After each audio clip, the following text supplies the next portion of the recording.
Bien, después de esta extraordinaria mesa que hemos tenido por la mañana, la atención hospitalaria, seguimos en ese continuo, ¿no?, de la continuidad asistencial. Y yo creo que nadie mejor para ejemplificar esa continuidad asistencial entre el ámbito hospitalario y el ámbito comunitario que el siguiente invitado que vamos a tener ahora. Esta persona que tenemos el lujo de tener aquí, en esta jornada, es posiblemente la primera persona en España que lleva diciendo muchos años, predicando en el desierto, de hace muchos años, esta idea de la continuidad asistencial en fundamentalmente dos ámbitos, el hospitalario y el comunitario. Nuestro invitado siempre dice que las fronteras entre las especialidades de la fisioterapia son mucho más porosas de lo que decimos, que no hay tantas especialidades, que realmente hay, pues, aquellas en las cuales está organizado el sistema sanitario. El ámbito hospitalario y el ámbito comunitario o sociocomunitario. Presentar a la persona que tengo a continuación no es fácil. Cuando le pregunté a Antonio Cuesta Vargas cómo quería que lo presentara, me dijo que es fisioterapeuta. Y posiblemente esa es la mejor definición que podemos dar a Antonio. Pero por extender un poquito su extenso currículum, voy a dar unas pinceladas. Antonio Cuesta es profesor de la Universidad de Málaga y del Tecnológico de Queensland, en Brisbane, Australia. También ha dado docencia en otras universidades como en Lovaina, en Brighton, en Reino Unido. Es director del experto de ejercicio terapéutico en la Universidad de Málaga.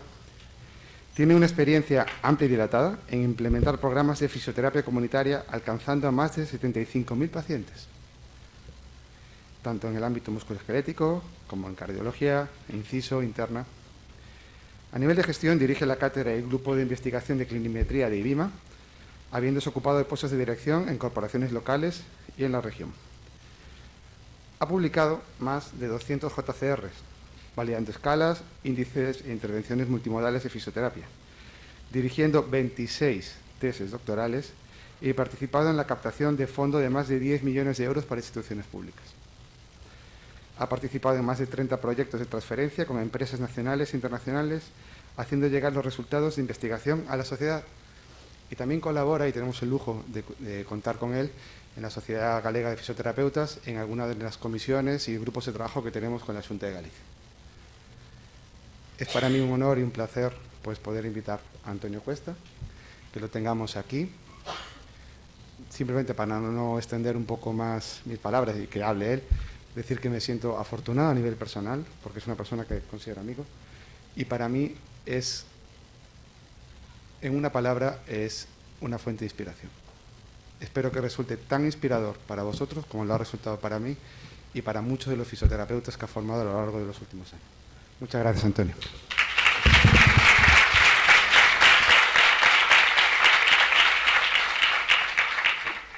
Muchas gracias. ¿Se oye? ¿Se oye? ¿No? ¿Sí? Ahora. Sí. Bueno, muchas gracias, Eduardo, por las palabras, por la invitación. Muchas gracias a todos los presentes. La verdad que para mí es un placer estar aquí. Es la primera reunión presencial con amigos, compañeros y profesionales, tanto de fisioterapia como de ambiente público como privado. Y bueno, la verdad que no se me ocurre mejor sitio que empezar con unas jornadas presenciales para compartir tiempo. La verdad que el tema de mi presentación, en su día, pues, bueno, lo veíamos un gran reto, el tema del COVID persistente, y desde que decidimos esta temática hasta hoy, la verdad que ha evolucionado mucho. Por eso, gran parte de lo de hoy puede que mañana cambie. La verdad que la temática es bastante retante. Me ha encantado la mesa de esta mañana, con programas espectaculares que muchas veces son aislados en determinados hospitales, pero que requieren un amplificador magnífico como este para que se repliquen en otros sitios. Y seguro que me va a encantar la mesa esta tarde en comunitaria, donde está la mayoría de la profesión, donde está la mayoría del sector privado que atiende directamente al paciente que viene al servicio comunitario de fisioterapia, que suelen ser las redes de clínicas privadas. Estar en medio me satisface mucho, pero estar con un tema además tan retante como el COVID persistente, tan cambiante y del que conocemos tan poco, pues bueno, me va a permitir un poquito que bueno, que gran parte de lo que os traigo aquí, pues cosas que he estado leyendo esta misma mañana o la semana pasada y cosas que venimos recopilando desde marzo del 20, ¿no? Que hicimos aquella carpeta de el enemigo, ¿no?, del COVID, y que ha ido evolucionando mucho. Yo me gustaría que, independientemente que pueda divagar más en mi reflexión o incluso baja las profundidades de aspectos más científicos que a lo mejor no pueden ser tan interesantes para el global, sí me gustaría dejar como cuatro mensajes clave. Y esos 4 mensajes clave serían estos, ¿no? Lo he definido ahí por colores. El primero es definir el COVID persistente, o long COVID, como se habló al principio, o post-COVID, como creo que está fraguando. Y dejar un mensaje de cómo está a día de hoy, con los documentos claves que tenéis a vuestra disposición, si me queréis solicitar, aunque la mayoría de ellos obviamente están de acceso libre. La segunda parte, me gustaría hablar sobre el valor o lo que aporta la fisioterapia, sobre todo en la evaluación del COVID persistente y en un enfoque de subgrupos, incluso un proyecto que estamos iniciando en nuestro grupo en la Universidad de Málaga con otro grupo de medicina interna. El tercer aspecto que me gustaría evaluar o presentaros así por encima, más o menos mi percepción personal sobre la fisioterapia, la fisioterapia en estas unidades a nivel hospitalario y comunitario, cómo podrían ir organizándose y cómo se están organizando, y conozco de primera mano algunas de las que se están organizando, pero esto es muy incipiente, probablemente es una reflexión. Y por último, cómo los pacientes expertos, la escuela de pacientes, en esta población clínica más que en otra, está teniendo un liderazgo fundamental, un liderazgo que es imprescindible y que además probablemente tenga un impacto no solo de salud, sino también socioeconómico muy grande, que aún desconocemos, es decir, que aún no somos capaces de cuantificar, de medir, ¿vale? Estas serán las 4 cosas que quiero contar, que son muy ambiciosas, ¿vale? Pero espero por lo menos que la última diapositiva lo resuma en 4 líneas, ¿vale? Y que haya un mensaje para casa simple, ¿vale? Bien, empezamos con la definición de COVID persistente. La foto de la semana pasada es esta, ¿vale? Y es pues que 5 millones de personas en España han sido infectadas y que según la información que tenemos con la definición de COVID persistente a perpetuación de síntomas 12 semanas, 1 de cada 10 tiene síntomas independientemente de que no haya estado hospitalizado, no esté en los circuitos hospitalarios, con lo que es difícil cuantificar, pero entendemos que puede haber ahora mismo medio millón de españoles que pueden estar, digamos, infradiagnosticados o con esta situación.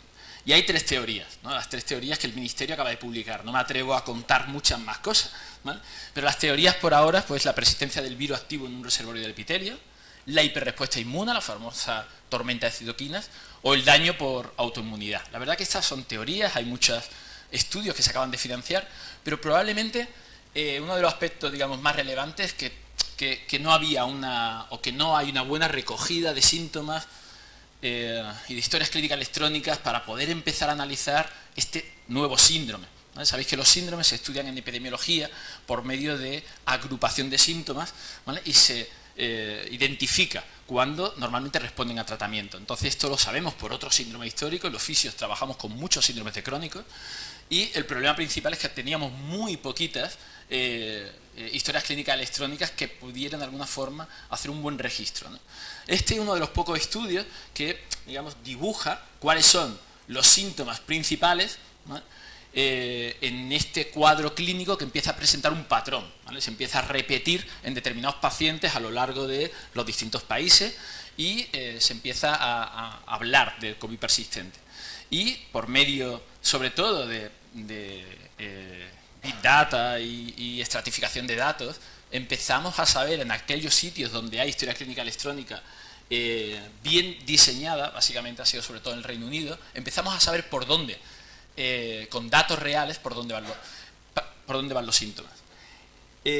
Nos llama mucho la atención, obviamente, el término en inglés fatigue, pero que es el cansancio, ¿vale? El cansancio en malas que decimos fatiga a otras cosas, pero sería el cansancio extremo. Y muchos aspectos, no solo respiratorios, que por las secuelas de neumonía y al principio, sino en todos los sistemas empiezan a aparecer a nivel digestivo, renal, y sobre todo neurológico y cardiológico, y a nivel cognitivo, ¿no? Y se empieza un poco a organizar un poco los síntomas, ¿no? La respuesta que hubo en España fue muy rápida, sobre todo en la Sociedad de Medicina de Familia, donde aportaron muchísimo valor 40 y tantas sociedades científicas y presentaron un primer documento de cómo tratar a estos pacientes, y Fisioterapia hizo su propuesta basada en lo que sabíamos, ¿no? Y es una propuesta que veréis que choca de frente con lo que ahora se está moviendo en el sistema más científico y académico. Y choca de frente porque se propone más o menos un programa muy similar a convalecencias de neumonía, ¿no?, con una participación más o menos estratificada y estructurada, como los programas que hemos visto antes, y esto parece que no es ahora la propuesta. Fueron los primeros que a mí me llamaron la atención, los terapeutas ocupacionales, donde empezaron a hablar, los terapeutas ocupacionales británicos empezaron a hablar de como un síndrome de fatiga postviral y pusieron el foco en la conservación de energía, ¿no? Un poco en contra de la propuesta, digamos, clásica de ejercicio terapéutico gradual y recuperación de la convalecencia, ¿no? En ese sentido hay un grupo muy interesante a nivel internacional, liderado sobre todo por Darren Brown y por el profesor Davenport de Estados Unidos, que escribieron, Simon DeCary, que es uno de los integrantes de esa comisión, escribieron esta humildad y aceptación, que es un poco uno de los mensajes que quería transmitir aquí. Yo me considero bastante interesado por el ejercicio terapéutico, pero probablemente siempre me ha llamado mucho más la atención la intolerancia o la alergia o la incompetencia al ejercicio terapéutico, porque para mí eran los pacientes más interesantes, ¿no? Y entonces rápidamente pongo el foco en esto y sobre todo se empieza a hablar del parar, descansar y empezar a adecuar el ritmo, ¿no? El stop, rest and pace, y sobre todo el término en inglés pacing, como alternativa al ejercicio terapéutico gradual, que era un poco lo que sabíamos hacer por el hecho de que no conocíamos demasiado este comportamiento de fatiga postviral, ¿no? Que sí, sin embargo, sí tenemos experiencia de otros síndromes postvirales. Y probablemente el síndrome postviral que más peso tiene, que ya estaba recogido en los estamentos y en la clasificación internacional de la enfermedad, pues fue sobre todo la encefalopatía miálgica. Incluso tenemos publicaciones que por el tema de la taxonomía o cómo se etiqueta cada una de estas patologías, pues en español se han atendido bastante desde la neurastenia a la enfermedad posesfuerzo, ¿no?, o esa intolerancia al esfuerzo. De forma que estas patologías, síndromes postvirales, tienen un comportamiento muy parecido desde el punto de vista clínico, digamos, nos confunden muchísimo a los clínicos que queremos hacer una fisioterapia progresiva gradual, ¿vale? Vemos que no hay un comportamiento, nunca lineal, pero no un comportamiento progresivo. Y claro, entonces hubo un movimiento a nivel nacional probablemente y también sobre todo a nivel mundial, el mundial especialmente liderado por fisios que además estaban con estos síndromes, donde se empieza a poner un poco el foco de decir, oye, cautela con el ejercicio y la recuperación y vamos a poner aquello que hemos aprendido de estos síndromes postvirales, ¿no?, que no sabemos si va a funcionar igual el post-COVID, pero esta alerta de cautela. En ese sentido, justamente Darren Brown, que ya estaba integrado en la red que tenemos en la Conferencia Mundial sobre pacientes oncológicos, lideró este documento de abordaje de la rehabilitación segura, con esta llamada de cautela, sobre todo con 5 recomendaciones, ¿no? Y fue un documento que en fisioterapia puso el foco y ha permitido pues, que llegue a otras profesiones sanitarias, pero todavía no ha aterrizado en la clínica, ni en las jefaturas de servicio, y mucho menos en los procesos asistenciales, sean público o privado, que es un poco probablemente el interés principal, creo yo, a medida que esto se vaya consolidando. La primera es evitar el malestar posesfuerzo. Esto que ya pasaba en la encefalopatía, hoy sigue pasando, en los cuadros de fatiga crónica y en los cuadros de encefalopatía miálgica, donde aparece un malestar después de realizar un esfuerzo que perturba, ¿vale?, cualquier valoración y cualquier planificación de ejercicio terapéutico que hagamos en fisioterapia. Y que ya está estudiado. El control del ritmo, digamos este pacing, ¿vale?, como alternativa que se ha funcionado bien, que el ejercicio gradual, ¿vale?, pues probemos al manejo clínico del síndrome del COVID persistente con él hasta que tengamos más información. El tercero, la alerta a síntomas cardíacos y también neurológicos, aunque no lo recoge en esta recomendación, pero probablemente empezamos ya a sospechar de daños específicos en los sistemas cardíacos y neurológicos. La alerta de la saturación de oxígeno post-esfuerzo, igual que en muchas de las poblaciones clínicas que hemos visto esta mañana, y la disfunción del sistema nervioso autónomo. Yo pondría el acento en esta última, ¿vale? Yo creo que es muy modesto lo que se hace en la recomendación. En la traducción en el español, además, se pierde mucha información, pero voy a poner el foco aquí porque creo que es donde verdaderamente los que manejamos estas cargas con estas personas probablemente tienen mucho peso.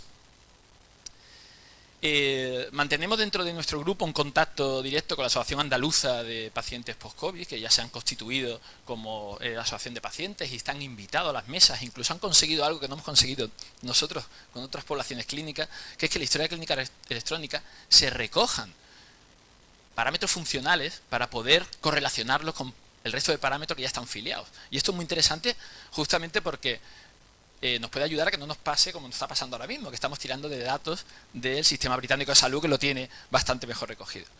Bien, pues la Asociación de Pacientes Andaluza sí que instó en la revisión que se ha hecho ahora en este semestre de la clasificación de la enfermedad a cómo etiquetar. Y hay un espacio para la renovación de los nuevos códigos y preguntaron qué código debemos de utilizar en la fatiga post-COVID, ¿no? Y pusieron el foco en el síntoma principal, ¿no? El cansancio severo. Y bueno, pues la respuesta ha sido pues que el código G933, que es algo que ya viene recogido en los síndromes postvirales, probablemente sea una alternativa de etiquetado. Y esto va a permitir pues que no solo el abordaje de salud, sino el abordaje socioeconómico, cuando conozcamos más de esto, probablemente sea parte de la respuesta que los pacientes están esperando, porque ahora mismo todavía está dinamizándose todo esto.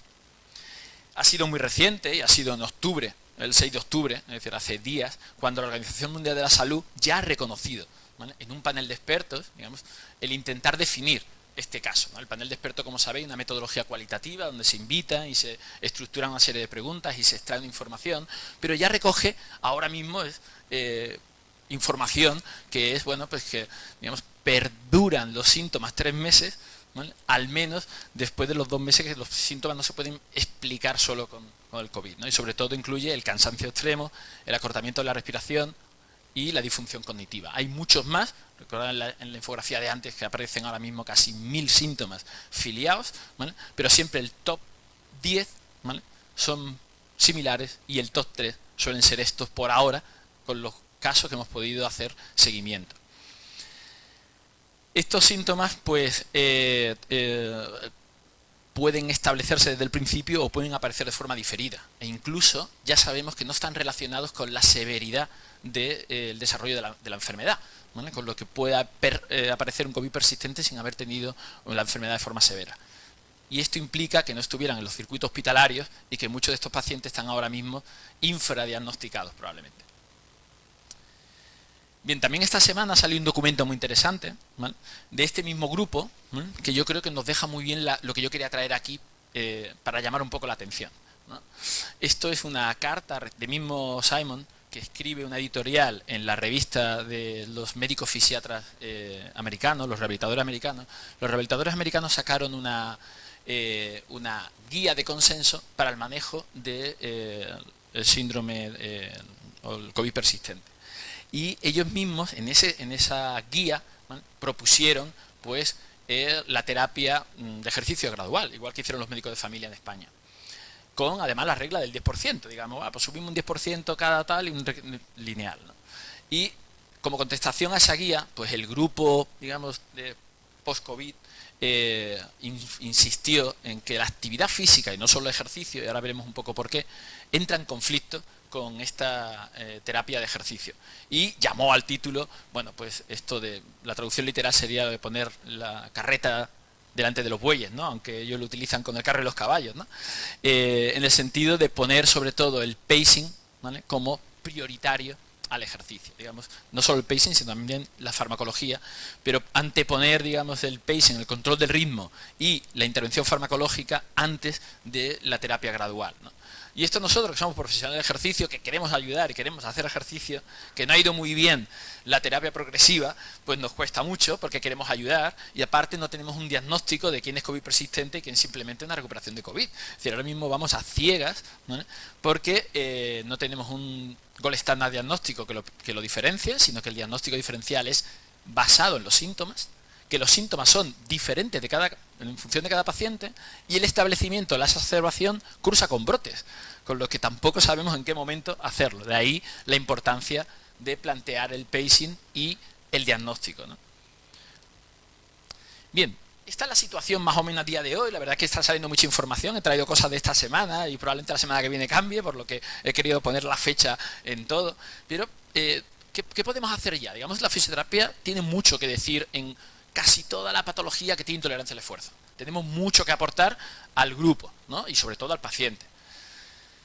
Yo he traído aquí un estudio que nosotros hicimos, que de forma cariñosa llamamos fatigómetro, ¿vale? Que es como validar una metodología sobre la fatiga, que fue algo que nos encargó en su día la Asociación Malagueña de Pacientes Postpolio. Sabéis que el síndrome postpolio es una reagudización de los cuadros agudos donde personas que han sido luchadores, han tenido secuelas de poliomotoras, de pronto denotan un cansancio extremo y pasan a ser personas que van en silla de ruedas, con unas fatigas cognitivas, con una disfunción cognitiva mental que no le permiten desarrollar actividades que antes ya venían haciendo porque solían estar en cargos intelectuales altos, probablemente por sus barreras motrices. Entonces, el síndrome postpolio, aunque sí estaba tipificado en el G93.3 de la CIE, justamente no tenía un diagnóstico. Entonces nosotros empezamos a trabajar justamente en dos cosas: en el fatigómetro, en evaluar la fatiga para el ajuste de la carga y la conservación de energía, porque muchos de ellos les decía su neurólogo, su médico rehabilitador, que no hicieran fisio, que les sentaba muy mal, ¿vale? Y a algunos les sentaba bien y otros no. Y eran pacientes pues que funcionaban como la enfermedad de McCarle, como miastenia gravis, con males respondedores al ejercicio, ¿vale? Y paralelamente metimos en el estudio muchísimas metrías, todo lo que teníamos en laboratorio, imagen, señal, psicometría, ergometría, biomecánica avanzada, todo lo que podíamos medir. Fuimos de cacería casi con todo tipo de valoraciones. Ahora estamos en la segunda fase y estamos estudiando sobre todo el código neural en la descarga de la motoneurona, ¿vale? Hemos avanzado bastante. Pero toda esta información la trasladamos, ¿vale? Y estamos ahora mismo esperando la resolución de la ética para intentar construir un fatigómetro, ¿vale? Que permita, hasta que tengamos un diagnóstico preciso de quién va a desarrollar COVID persistente o quién verdaderamente tiene un COVID persistente que cursa con brotes, pues intentar tener herramientas de valoración, estratificación, monitorización de los síntomas para hacer una intervención adecuada, como hemos hecho en todos los síndromes, que trabajamos con muchos síndromes en fisioterapia, aunque tengan otros nombres, ¿no? En ese sentido, hemos metido muchas pruebas alineados con los internistas y la primera unidad de COVID que había en nuestro hospital universitario, que rápidamente se tuvo que convertir en unidad de COVID persistente por el volumen y la prevalencia que había, es decir, que ahora mismo quedó como unidad de COVID persistente. Y yo me voy a centrar un poco, sobre todo, en la psicometría, ¿vale? En la evaluación, digamos, subjetiva de los síntomas y esa información que seamos capaces de validar y de integrar para tomar decisiones y decidir qué hacemos, sobre todo ellos en su día a día. Y también en las ergometrías, ¿vale? Puesto que, como comentaba, la respuesta del sistema autónomo es especialmente importante. Ha habido un estudio que ha sido el REAT, que justamente ha permitido todos estos síntomas que comentaba antes, que son muchísimos, por un modelo de, digamos, de clúster o de conglomerados. Han sacado, pues bueno, como de 18.000 pacientes, ¿vale? 15.000 de ellos tienen una respuesta, digamos, especial, son los respondedores o los que podríamos etiquetar, donde el núcleo es la fatiga, y 4.000, un subgrupo bastante más pequeño, digamos, su síntoma principal es el respiratorio y por tanto el enfoque es respiratorio. En otros síndromes, como ya nos pasó en la fibromialgia o no ha pasado en otros síndromes, en la lumbalgia, cuando no tenemos un diagnóstico exacto y un tratamiento efectivo, pues la estratificación en subgrupos para hacer tratamientos en subgrupos según responden bien al tratamiento o no ha sido la solución, y esta es la propuesta que se viene haciendo, pues el clúster o el conglomerado de síntomas para hacer tratamientos, digamos, subgrupo e ir dilucidando un poquito más cómo atender desde el punto de vista sobre todo del ejercicio también y no hacer daño a estos pacientes. En ese sentido, pues hemos presentado una propuesta, un artículo que está bajo revisión en Medical Hypothesis, justamente de evaluar a los pacientes que sufren long COVID por medio de esta propia estratificación de subgrupos que ya viene de la epidemiología del post-COVID, ¿no? Y básicamente la propuesta es muy simple. La propuesta es evaluar los síntomas basados En la fatiga, digamos, un grupo que va a estar orientado a la fatiga y un grupo que va a estar orientado al sistema respiratorio. El grupo que está orientado a la fatiga, pues proponemos hacer lo que ya veníamos haciendo en los síndromes de fatigas postvirales, que va a ser básicamente, pues, discriminar el desacondicionamiento funcional, digamos, verdaderamente hay una pérdida de capacidad funcional porque son convalecientes por la edad o por comorbilidades, ¿vale? Es decir, que eso suma, pero diferenciarlo de la respuesta al esfuerzo. De la respuesta al esfuerzo, que ya otros síndromes de fatigas postvirales y también muchos tratamientos en cardiología por medicación o enfermedades concretas tienen una respuesta de incompetencia cronotrópica o alteración del sistema vagal durante hacemos esfuerzo. Y ahí quiero poner el foco.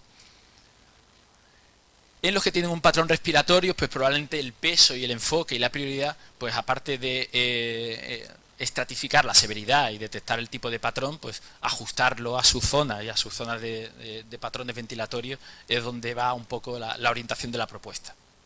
Pero primero tenemos que validar esa herramienta.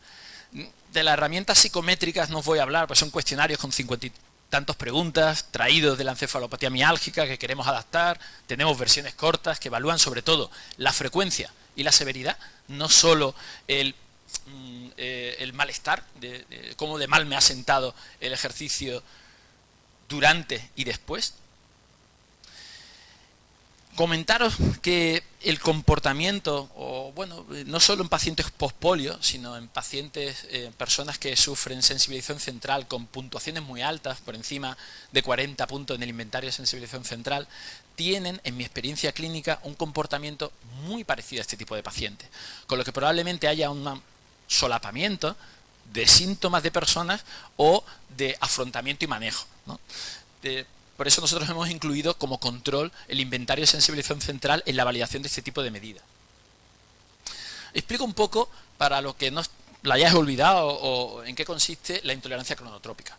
La intolerancia cronotrópica, que está presente en el síndrome de fatiga crónica y en la encefalopatía miálgica como gold estándar, ¿no? O como, digamos, casi ahora mismo criterio diagnóstico principal, consiste en que durante una prueba de esfuerzo, pues yo voy aumentando la carga de trabajo, ¿vale? Y la frecuencia cardíaca, ¿vale? Llega un momento donde verdaderamente tiene pues una frenada, es decir, que seguimos aumentando toda la respuesta al gasto cardíaco y todo avanzar por los distintos umbrales, ¿vale? Pero el input vagal provoca pues una alteración del ritmo, como si fuera una bradicardia sinusal. Sin embargo, el gasto cardíaco sigue aumentando. A mí esto, la primera vez que lo vi, hace ya mucho tiempo, trabajando sobre todo en fisioterapia acuática, porque en el agua pasa algo parecido, por la presión del agua y por la temperatura del agua. Muchos de nuestros pacientes que trabajamos en agua tienen este comportamiento, que el gasto cardíaco y la zona de entrenamiento metabólico era muy alto, sin embargo la frecuencia cardíaca no subía, ¿vale? Pero era por la temperatura del agua y por la presión del agua. Sin embargo aquí, ¿vale? Pues en el síndrome de fatiga crónica y la encefalopatía miálgica es por un input vagal, y un input vagal que se ve, o que ya hay bastantes publicaciones y que está presente en el COVID persistente. Por eso, hoy por hoy, ¿vale? En nuestra propuesta de evaluación, además de valorar y validar todos los cuestionarios, hemos propuesto hacer una ergometría y repetirla a los 2 días, ¿vale? Para detectar esa incompetencia cronotrópica y, sobre todo, diferenciar 3 grupos de incompetencias, que es lo que hemos visto en el pasado con otras poblaciones. Quien tiene, digamos, una respuesta incompetente, tal como he descrito ahora, o quien tiene una respuesta incompetente en la recuperación, ¿vale? Justo cuando cede el ejercicio, porque el abordaje de fisioterapia va a ser diferente, o debiera de ser diferente. Y también hay un subgrupo pequeño, muy interesante, que tiene una respuesta tardía, digamos, que alcanza la zona de umbral antes y la frecuencia cardíaca sigue aumentando, ¿vale?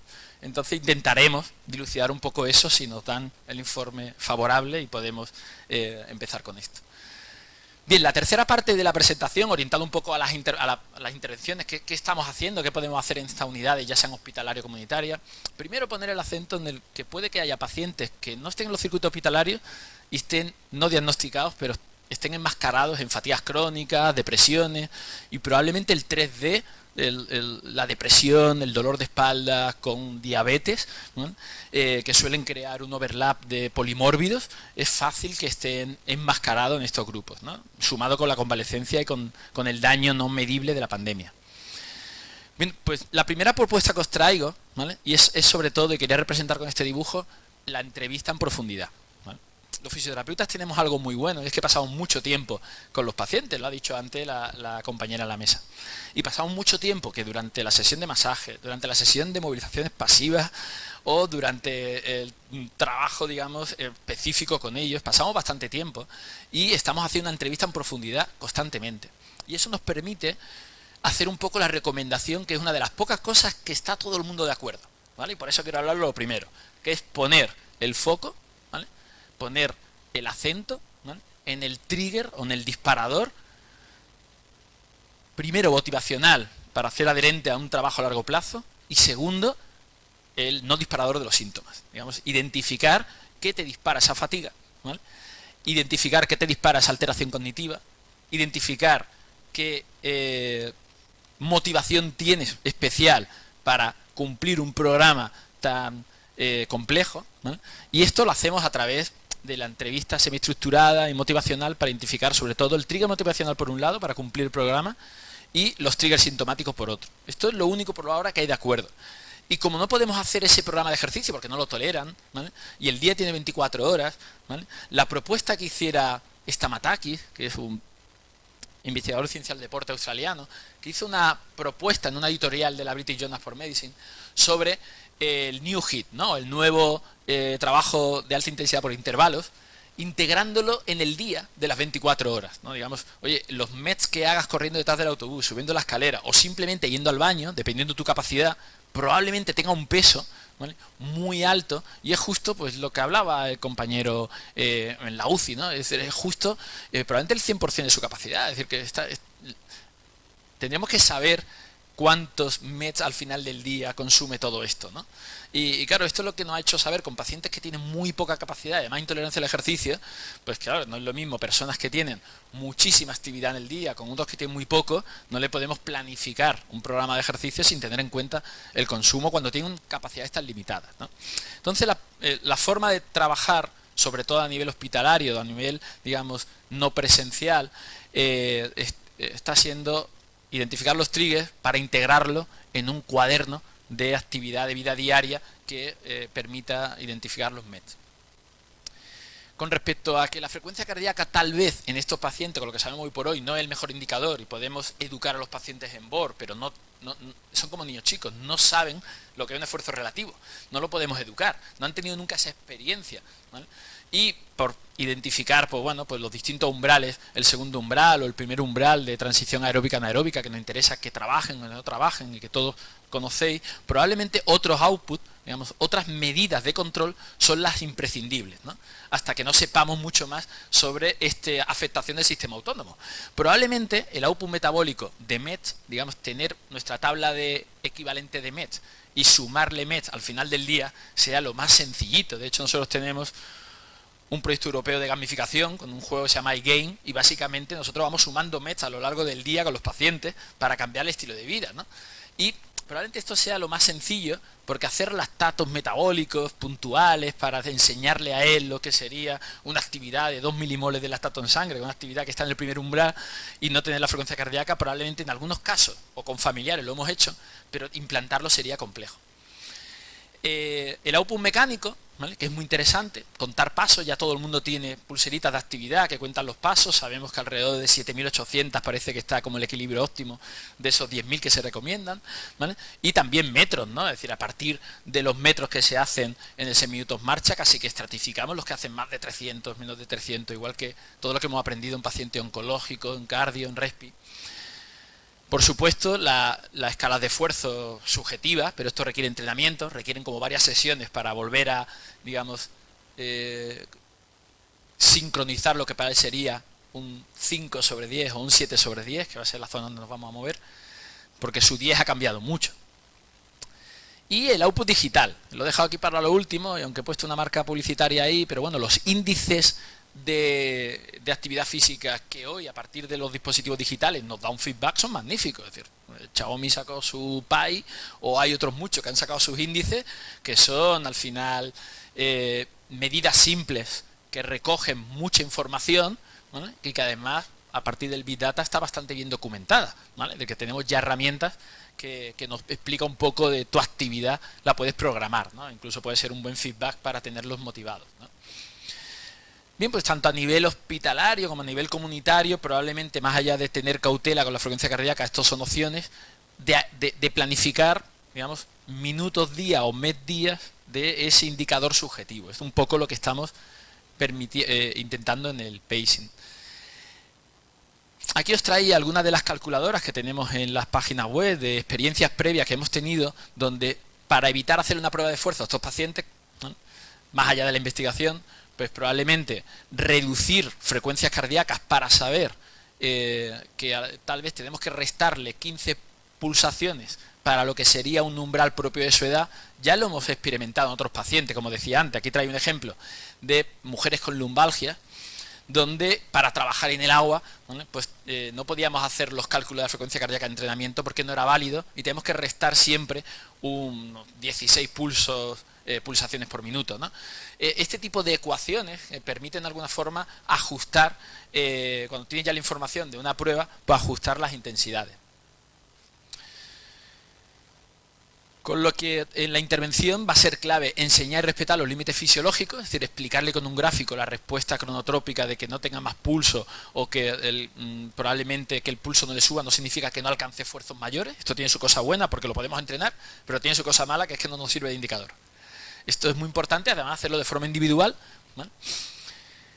Que el ejercicio no debe causar malestar por esfuerzo, que por medio de esta pequeña entrevista, de los cuestionarios cortos de 10 preguntitas, empezar a enseñar que puede sentar mal el ejercicio y que hay que dar no solo con la dosis adecuada, ¿vale?, no solo con la intensidad adecuada de cada día, como ya hacemos con pacientes oncológicos, y la ventana temporal de cada día, como comentaba Antonio antes, sino que además tenemos como que esto puede variar básicamente dentro del programa en cada ciclo, en cada semana, con lo que es muy difícil mandar un programa para no supervisado.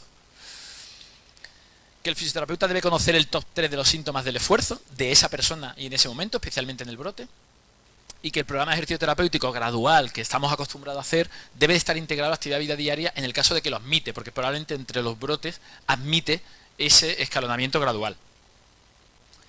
Bien, pasamos a la última parte, la parte de pacientes, y bueno, aquí quería destacar sobre todo el podcast que Long COVID Physio se han encargado de divulgar muy bien, un poco a tiempo real, cómo esto va evolucionando, ¿vale?, especialmente cómo se critica el ejercicio terapéutico. Está bien que lo critiquemos justamente en una jornada de ejercicio terapéutico.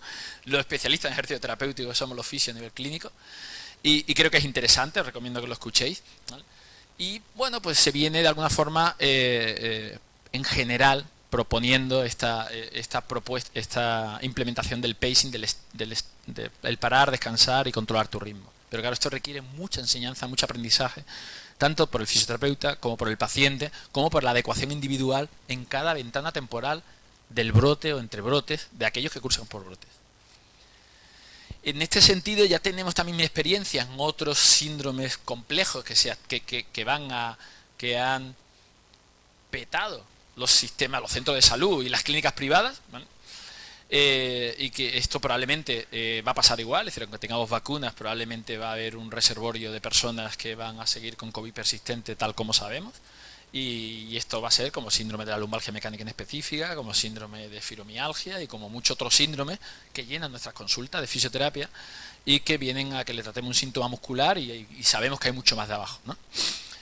En ese sentido, pues las estrategias de escuela de pacientes, que también se han visto antes más en programas para llegar a mayor amplitud, os traemos aquí una que hicimos en un centro de salud en el distrito sanitario de Málaga, donde establecíamos cuatro pasos, ¿no? Digamos que hubiera un compromiso, digamos, personal, digamos que si no hay compromiso del paciente por sí mismo, ¿vale?, probablemente ningún aspecto educativo y de automanejo, aunque lo dosifiquemos, va a funcionar. Es decir, hay que exigir, nosotros medimos con una escala ese nivel de compromiso. Luego que haya un control por pares, digamos que en el grupo, cuando se establece la escuela, digamos, cada uno tiene como su par, ¿vale?, su par igual o su igual, ¿no?, que más o menos puede entender mejor la situación que el propio sanitario. De forma que los ponemos por pares, ¿vale?, para que se autorregulen.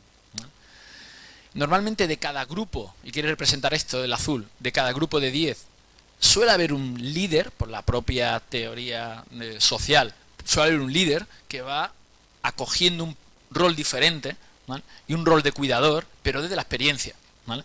Y ese paciente experto, ¿vale? Pues normalmente le damos una formación añadida para que, sobre todo el manejo de grupos, de identificación de los roles en el grupo, y digamos mantener a todo el grupo dentro del mismo guión docente, ¿no? Digamos como que lo queremos educar en estos aspectos. Y por cada 2 pacientes expertos, pues una referencia sanitaria que, dependiendo del recurso del país, probablemente el fisioterapeuta sea el ideal, porque el cansancio aquí es el síntoma principal, ¿vale? De forma que es mucho más fácil que un sanitario pueda controlar 2 pacientes expertos, que un paciente experto pueda controlar un grupo de 10 y que cada persona tenga su par, ¿vale? Siempre que haya habido un compromiso. Esta estructura de amplificación es intentar estructurar, cuando no tenemos recursos queremos llegar a más gente, porque viene una legión, o ya tenemos una legión que ahora mismo pues está un poco disperso, ¿no? Esta infografía la hicimos adaptada justamente de la Asociación de Encefalopatías Miálgicas, de los 10 consejos para conservar la energía. Viene traído esta referencia, adaptado de Steven y Pottrat, donde básicamente hay algunos aspectos que ellos no caen y que repetimos muchísimo. En la mayoría de las infografías que queremos que circulen por los pacientes, pues damos recomendaciones como que son bastante drásticas de conservar. Explicamos siempre que si tienes 4 rayitas de batería a lo largo del día, tienes que llegar al final del día para hacer algo reparador. No puedes... Y claro, hay determinadas cosas que repetimos mucho, y esto los terapeutas ocupacionales lo hacen muy bien, ¿vale? Que nos permiten, bueno, pues adecuar la ducha de forma segura. Personas que tienen una fatiga, tenemos algunos pacientes que no pueden levantar los párpados después de 15 meses. Digamos que hay fatigas muy extremas, ¿no? Priorizar y planificar el descanso, ¿vale? Además de planificar también las pausas activas, en el caso de que pueda, depende del nivel. Evitar conversaciones largas porque suelen tener afonías al final del día. Simplificar la elección de la ropa, el maquillaje, pero no abandonar, digamos, el cuidado, ¿vale? Aprender a decir no, pues porque probablemente tiene un nivel de compromiso y una personalidad que le va a limitar mucho. Tener a mano aquellas cosas imprescindibles para ser muy práctico, ¿no? Utilizar ropa de cama ligera. Cocinar con antelación y planificarlo todo, tanto el aparcamiento como la compra. Digamos, son consejos que son muy... de paciente crónico neurodegenerativo, que hemos rescatado en estos pacientes que tienen un nivel de severidad brutal, ¿vale? Y cuanto antes educamos en esto, pues antes entienden que tienen que conservar como la batería del móvil, ¿no? No puedo enchufarme hasta la noche, ¿vale? Y esto permite, bueno, cierto reseteo, o por lo menos permite el pacing, el de estar continuamente parando, ¿no? Bueno, pues por último y a modo de conclusión de las 4 detallitos que quería comentaros, pues en cuanto a definir el post-COVID hoy, o el COVID persistente hoy, cautela, ¿vale? No caer ni en la terapia gradual progresiva con esa regla del 10%, porque no son simples, pero luego por otro lado creo que es un reto, creo que es una obligación nuestra el intentar interpretar un poquito más, pero oye, vamos a aprender de todos lo que hemos hecho con otros síndromes en fisioterapia, que yo creo que somos expertos en manejar síndromes complejos, y sobre todo en otros síndromes postvirales, y sobre todo en aquellos que son mal respondedores al ejercicio, ¿vale? Que nos van a enseñar mucho sobre cómo dosificarlo para en aquellos casos que haya margen de recuperación. Del punto de vista del diagnóstico, pues hasta que no haya un diagnóstico, digamos, biológico o estas teorías que hoy por hoy, las 3 con más peso, pues probablemente tengan un manejo, pues tenemos que centrarnos en los síntomas, ¿vale? Digamos, hacer como todos los síndromes, clúster de síntomas para etiquetar subgrupos, como pasará en su día con la fibromialgia, con la fatiga crónica, para hacer abordajes diferentes, lo más costo efectivos de quién es respondedor y quién no. Es decir, que los subgrupos siempre se basan en respondedores no respondedores. Y esto nos va a permitir, además, no solo monitorizar a los pacientes, sino ajustar los síntomas, ¿vale? Para hacer el stop and pacing que ahora mismo nos están recomendando. Desde el punto de vista de la intervención a día de hoy, pues la entrevista en profundidad, que yo creo que los psicólogos probablemente son los que manejan mejor esto, pero nosotros estamos continuamente haciendo entrevistas semiestructuradas a nuestros pacientes porque pasamos mucho tiempo con ellos y estamos ajustándonos a ese cansancio extremo, ¿vale? Y aunque haya hecho última formación en ejercicio terapéutico y estemos luchando por defender un poco el ejercicio terapéutico, pues a lo mejor no es el momento de poner un programa gradual de ejercicio terapéutico a estos pacientes. Y tampoco nos podemos ir al otro extremo. Como se está diciendo cautela, no podemos dejarlo, ¿no? Entonces yo creo que la entrevista en profundidad y ajustar el ritmo, hoy por hoy es la recomendación más científica, la han aceptado todos los estándares mundiales académicos y clínicos y probablemente es, por sentido común y experiencia en otros síndromes postvirales, la propuesta más razonable. Y en las escuelas de pacientes pues tenemos que empezar a organizarnos porque viene una legión difícil de manejar, ¿vale? Que van a, difícil de manejar, con muchos síntomas muy heterogéneos y respuestas muy aleatorias, y probablemente el soporte de iguales y las escuelas de pacientes y los pacientes expertos, pero con información veraz y contrastada, probablemente sea una de las estrategias que ya estamos intentando en atención primaria que se implanten, como se hizo en su día con otra patología crónica. Muy bien, pues muchas gracias por la atención.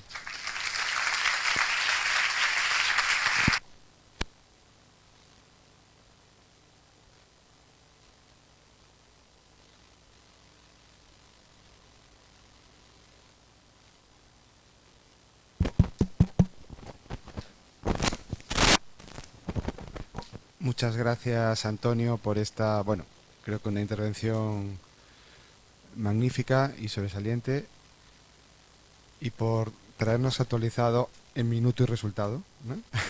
Porque me consta que Antonio seguramente en el avión viniendo estaba actualizado, seguro que ya estaba revisando lo que se publicó ayer para poder dar la charla lo más actualizada posible. Así que este es el estado real de conocimiento de día de hoy sobre esta patología que sin duda, como dices, es un reto desafiante para el sistema de salud y en la que la fisioterapia, por supuesto, va a tener muchísimo que decir. Paso a hacer el turno de preguntas por si hay alguna pregunta rápida. Me dice Tirso, una pregunta. ¿Alguien que tenga algo que preguntar?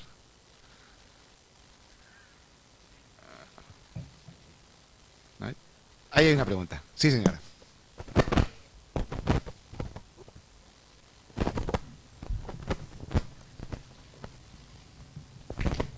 Bueno, yo no soy fisioterapeuta, yo soy hematóloga. Gracias por la presentación, creo que es impresionante. Gracias por volver a oír hablar de estos síndromes que muchos médicos no creemos en ellos, bueno, no creen en ellos. Y más que una pregunta es que no, bueno, intentar ver tu visión de yo creo que, y en eso igual digo una barbaridad, pero bienvenido el COVID, si esto nos ayuda a que todos estos síndromes de pacientes que tenemos todos con enfermedades posvirales, y no solo neumonías, sino yo que traté durante muchísimos años pacientes trasplantados, enfermedades posvirales que crean estos síndromes con una credibilidad poco extendida, ¿no? de fatiga crónica, se puedan sumar al COVID, que claro, para él ha habido muchos recursos, pero han faltado para muchas otras cosas. Entonces no sé si tú ves que esto va a poder favorecer que esto ocurra, ¿no? Sí. Yo estoy convencido, pero no creo que sea la pandemia del COVID lo que lo va a favorecer. Creo que es el Big Data y la historia clínica electrónica. Todos los síndromes postvirales y toda la epidemiología se va a ver.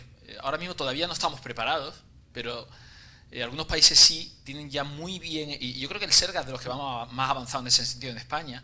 La historia clínica electrónica orientada a la explotación de los datos de calidad va a permitir diagnosticar en función de respondedores al tratamiento, no solo el modelo de diagnóstico y tratamiento que estamos acostumbrados. Entonces, la evolución de las enfermedades crónicas está orientada a que todos son síndromes complejos y todos son polimórbidos, y por más dinero que le metamos a los sistemas de salud, probablemente no va a aumentar ni la esperanza ni la calidad de vida tanto como lo ha hecho en los últimos 300 años. Entonces yo creo que la novedad, o lo que va a hacer que esto cambie y recupere estos síndromes, es que, aunque se teoriza mucho sobre el manejo de... Nosotros llevamos mucho, con la fibromialgia especialmente, y el estudio Fibrocul en España, ya hicimos esto, el clustering de estudios para ver quién responde a qué tratamiento, el paciente que tenía que ir por la vía psiquiátrica, por la vía de fisioterapia, por la vía... Es decir, hicimos los estudios epidemiológicos basados en los respondedores a los tratamientos. Porque no teníamos aunque había una taxonomía diagnóstica, no había un diagnóstico exacto, ¿no? Pero la barrera que tuvimos, aunque fuera un estudio financiado y multicéntrico y tuvimos buenos datos, la barrera que tuvimos es que la calidad del dato que se recoge, si no está planificado para investigación, en epidemiología de los síndromes y sobre todo en estudios de costo-efectividad sobre ensayos de conglomerados o de subgrupos de este tipo, es terrible. Hace falta una infraestructura brutal. Y esa infraestructura lo va a resolver en parte no el análisis de Big Data, que eso ya lo tenemos resuelto, sino el que se hagan de forma correcta la recogida de datos en los servicios de salud para dar respuesta a los servicios de salud, no para investigar. Entonces hemos sufrido la investigación que estaba hecha especialmente para sacar resultados de investigación, y yo creo que sí, que la historia clínica electrónica, que ahora es imprescindible que estén de acuerdo los investigadores y los clínicos, va a permitir filiar perfectamente, o mejor, no solo lo que se está investigando, sino el servicio y utilizar los servicios de salud públicos como gran fuente de datos. El ejemplo, el sistema británico ya lo está haciendo. El UK Biobank está totalmente conectado con el NHS y los datos que tenemos buenos del post-COVID son de ellos, porque se habían puesto de acuerdo en que la asistencia sanitaria y la investigación fueran al mismo camino, ¿no?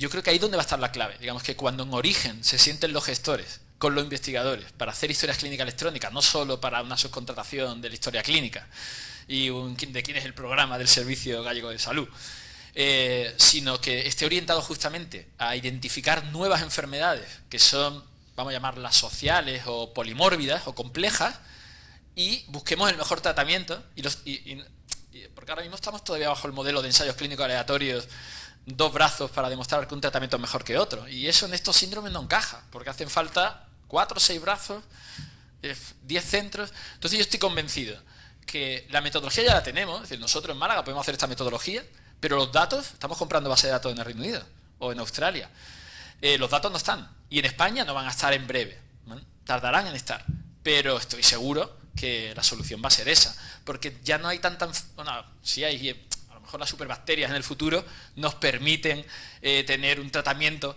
¿vale?, infeccioso como hemos tenido ahora pero en general el avance del peso de los servicios de salud está en los síndromes complejos, y este sin duda va a ser un síndrome complejo, y estoy seguro que la investigación orientada, digamos, a respondedores no respondedores, que es lo que ahora se viene llamando práctica clínica basada en el mundo real, ¿no? La práctica clínica basada en el mundo real, en vez de basada en la evidencia, tira de Big Data, pero para el Big Data hace falta dato bueno, y el dato bueno no está, va a tardar un poquito más. La metodología del Big Data sí está, pero el dato bueno va a tardar más. Pero estoy convencido que, y con esto simplifico la respuesta, la práctica clínica basada en el mundo real y la historia clínica electrónica adecuada y el Big Data va a dar respuesta a estos tratamientos que probablemente ocupan ya casi el 70 al 80% de los consumidores de servicios de salud, ¿no? Que a lo mejor no son los más severos, pero sí son los que dan más peso al consumo de servicios de salud, con lo que estoy seguro que lo van a rescatar, ¿no? Lo que me decían a mí mis pacientes de pospolio es que ellos no lo van a ver, pero están sembrando ese camino porque vamos a arrastrar y vienen otros, ¿no? Y ya no solo por los síndromes posvirales, sino también por síndromes polimórbidos complejos, ¿no? Es decir, que sobreviven, pero vamos añadiendo con los tóxicos, con los tratamientos, con un montón de tóxicos, neurotóxicos, cardiotóxicos y un montón de tóxicos que generamos esperanza de vida, pero estamos creando muchos síndromes de este tipo ya fuera del COVID, ¿no? En el cáncer o a favor de la supervivencia, claro. No sé si responde, pero bueno, creo que no será la pandemia, aunque la pandemia acelere cosas, sino que será la práctica clínica basada en los estudios basado en el mundo real, ¿no? Lo del real world evidence, ¿no? Que es un poco lo que ahora está inundando todas las revistas.